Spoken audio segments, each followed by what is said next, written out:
Terus balik lagi sama gue di channel Martin. Dan ya pada kesempatan kali ini gue akan mengupdate untuk Bitcoin dan juga XRP teman-teman ya.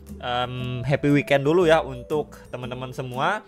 Ini tadi malam 14 jam yang lalu ada saya sharing ya untuk Bitcoin dominance, dan juga pembahasan mengenai Israel dan Iran juga teman-teman ya. Kemudian kita lihat ya per hari sebenarnya market ya untuk altcoinnya ada beberapa yang naik tipis-tipis ya. Ini Hyperliquid masih cukup kuat ya, manteng di 42 dolaran. Tapi yang lainnya ya masih sideways tipis-tipis sih teman-teman. Ada yang mantul tapi ya 2-3% aja. Untuk Bitcoinnya juga masih sideways di situ-situ aja. And ya ini kalau kita lihat berita untuk per hari ini ya, Iran melakukan serangan balasan ya, sama seperti update tadi malam yang saya sampaikan. Intinya Iran akan melakukan serangan balasan dan ya benar aja ini ya, melakukan serangan balasan per hari ini. Dan ya efeknya lumayan parah sih. Nih tuh gedung-gedung ada beberapa yang hancur dan lain sebagainya teman-teman. Dan tentunya balik lagi kalau memang kita melihat perangnya seperti ini ya, serangan demi serangan diluncurkan, maka mungkin tidak akan sebentar itu selesainya ya, mungkin 1-2 minggu ke depan ya masih akan berlanjut. Cuman ya harapannya bisa mendapatkan jalan tengah lah ya di antara Israel dan Iran ini. Cuman ya memang sangat-sangat aneh sih ya dari pihak Israel juga, ngapain juga ya nyerang-nyerang yang mereka anggap ancaman itu kan daerah nuklirnya dari Iran gitu kan teman-teman. Jadi ya semoga ini secepatnya selesai lah teman-teman ya. Sangat-sangat aneh emang ini dari tindakannya Israel. Dan yang kita juga melihat ya untuk dari Bitcoin liquidation heat map per 3 hariannya ya, ini melakukan sell short tebal ya di range atas di 106.790-an dolar sama di 107.000 dolar. Ini tebal di bagian atas. Untuk di bagian bawahnya ada di 102.600-an dolar teman-teman ya. Jadi memang kita bisa lihat ya di sini ada beberapa liquidation yang cukup gemuk yang kembali karena kita udah masuk ke weekend ya, expect mungkin dia cuma sideways tipis-tipis aja. Jadi kalau misalkan pun adanya tail candle ke atas ya, expect cuman bikin ataupun jemput likuiditas saja sebelum nanti dia ujung-ujungnya sideways lagi di range bawah ya, mungkin di range 105, 106 ya, nggak jauh-jauh dari sana teman-teman. Kita akan lihat dulu untuk dari Bitcoin secara daily dulu ya. Kita lihat chart yang kosongan. Nah ini akhirnya closingnya bullish kayak gini teman-teman ya, bagus sebenarnya. Cuman ya nextnya lagi kita baru adanya rejection ya, wajar ya karena weekend juga teman-teman. Sama seperti update terakhir, mungkin kita bisa expect dia sideways doang teman-teman, bergerak sideways tipis-tipis kayak sebelumnya sampai kita menunggu di hari Senin besok seperti apa. Dan tanggal 19 kan ada FOMC juga ya, The Fed juga teman-teman. Jadi sembari menunggu itu mungkin kita bisa expect ya dia bergerak sideways. Dan kalau kita lihat ya mungkin banter-banter dia inside bar lah teman-teman. Ya banter-banter dia inside bar lah di range 102.800 sampai di 106.200 gitu. Jadi range-nya bergerak di dalam 4.000 dolar nih. Ya mondar-mandir di sini lah ekspektasinya teman-teman ya. Karena itu juga yang kita lihat kan sering weekend itu malah dia sideways aja. Dan ya yang penting dia closing cukup oke gitu. Jatuhnya nanti dia seperti break and retest ya, before dia bisa bikin high baru yaitu ATH baru di 113 sampai 115.000. Tapi untuk secara jangka pendek ini dulu aja kita pantau teman-teman sampai dia break, karena closingnya udah bagus nih ya. Semoga kita mendapatkan sentimen yang bagus juga, positif ya, terutama dari FOMC lah atau The Fed ya. Kita mendapatkan sentimen positif itu sih yang bisa menjadi trigger ataupun ya mendapatkan titik tengah atau ya jalan tengah lah antara Iran dan Israel. Selama itu belum ada, maka kita bisa expect dia bergerak di range 4.000 dolar ini. Ya kurang lebih seperti itu teman-teman untuk si Bitcoin yang nanyain. Nah meanwhile kalau misalkan kita lihat untuk 4 jam ya, untuk 4 jam kita akan melihat dulu pakai chart kosongan maybe ya, ini ya untuk kosongan aja ya.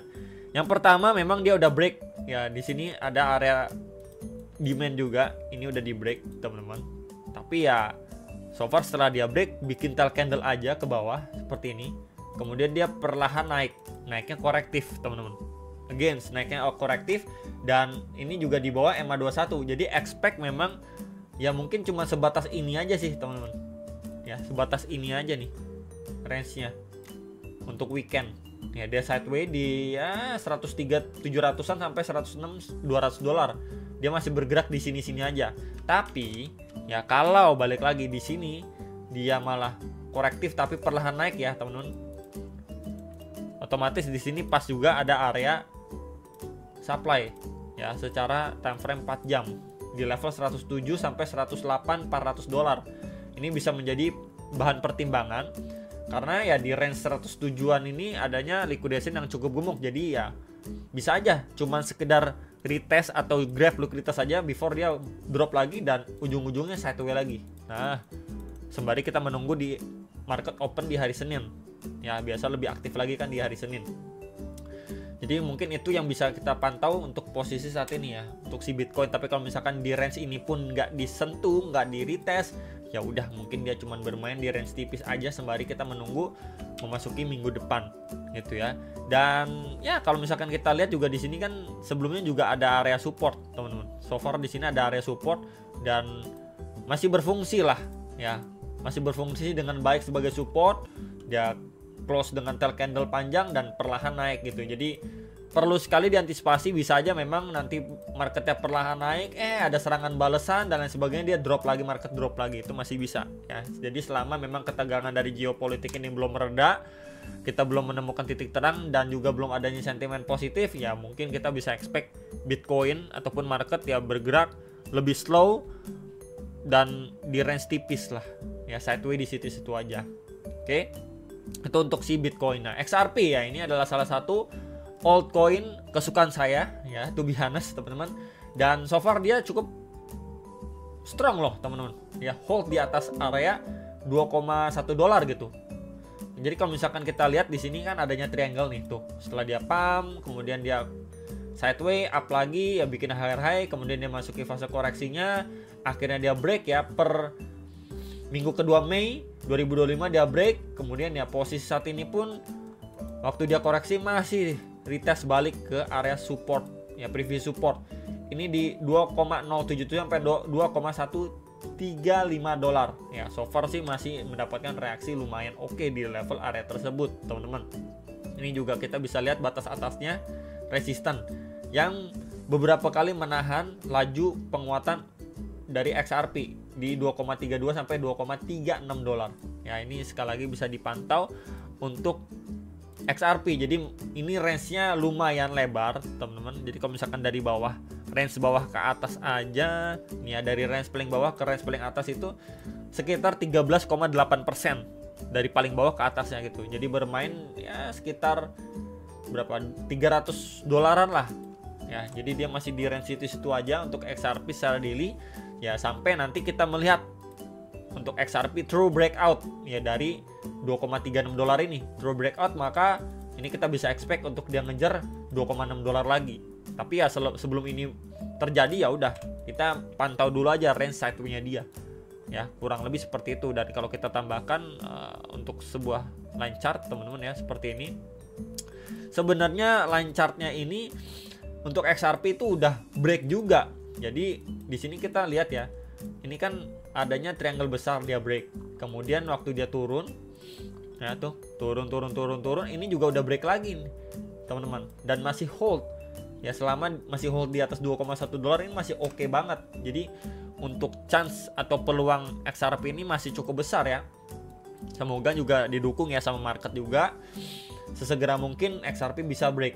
Tapi kalau misalkan dia kelamaan create base, kemudian ini di testing berkali-kali, ya ini sooner or later malah dia bisa drop, bikin lower low yang baru, dimana beberapa kali nih ya bikin tail candle panjang-panjang seperti ini ya di 1,8 sampai di 2 dolar teman-teman. Itu range untuk si XRP ya, tahanan kuatnya dia lah kalau memang sampai amit-amit area ini dijebol gitu ya. Jadi ya harapannya nggak jebol sih, cuman melihat kondisi ataupun ketegangan dari geopolitik saat ini gitu ya, karena kita belum dapetin nih ya sentimen positif, rasa-rasanya akan lebih sulit ya, akan lebih sulit. Jadi ya tetap kita perlu antisipasi kalau saja nanti dia balik lagi ya ngetes di 1,8 sampai di 2 dolar teman-teman untuk range tahanan kuat ya, support kuatnya si XRP di box hijau ini gitu ya. Jadi itu secara daily-nya. Meanwhile kalau kita lihat secara hourly 4 jam ya 4 jam walaupun dia mantul-mantul tapi ya tipis doang nih teman-teman. Tuh, tipis doang. Ya, perlu sekali diantisipasi. Di sini juga ada yang namanya EMA 21. Jadi mungkin secara short termnya kita bisa pantau sini dulu sih, teman-teman. Di range ini. Ya. Bentar. Ya, di 2,181 sampai 2,2 dolar. Ya, ini dulu aja sih. Sampai area ini mampu di break, ya udah nextnya lagi di sini ada area supply nih, teman-teman. Di 2,23 sampai 2,25 dolar ya. Teman-teman bisa pantau untuk yang nanyain XRP. Ya, berikut beberapa area secara short termnya. Dan ya di kondisi kayak gini sebenarnya nggak usah terburu-buru gitu ya. Ya kita dikasih merah diskon kayak gini daripada mungkin yang kemarin-kemarin ya di 2,3 dolar up. Ya ini jauh lebih diskon ya, yang mungkin mau cicil dan lain sebagainya ya silahkan, tapi dengan porsi kecil. Tapi kalau misalkan teman-teman melihat nanti deh tunggu market ataupun dapat sentimen positif ya silahkan juga gitu ya. Cuman ya again saya selalu ingatkan teman-teman buat yang mau beli ya nggak disarankan ketika harganya itu udah pumping atau berada di range yang cukup atas, teman-teman. Untuk reminder aja, karena seringkali seperti itu gitu ya. Waktu dikasih diskon nggak mau beli, nanti waktu dia udah up kayak gini baru dibeli gitu, teman-teman. Ya, waktu dia diskon kayak di sini gitu ya nggak mau beli, teman-teman. Ya waktu up kayak gini dibeli, ya waktu drop kayak gini malah takut.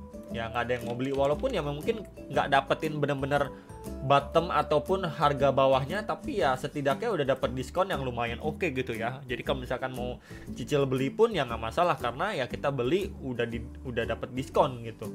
Ya mungkin sekarang orang-orang udah wah ini takut dan sebagainya, dan ya kalau kita lihat di sini udah masuk netral juga fear and greed gitu ya. Jadi kalau misalkan terus-terusan kayak gini bisa masuk fear juga nih ya untuk fear and greednya. Paling itu yang bisa saya sampaikan ya teman-teman untuk update di hari Sabtu. Jangan lupa komen juga untuk besok akan saya update untuk altcoin. Nah, sampai jumpa untuk next video. Sampai profit teman-teman.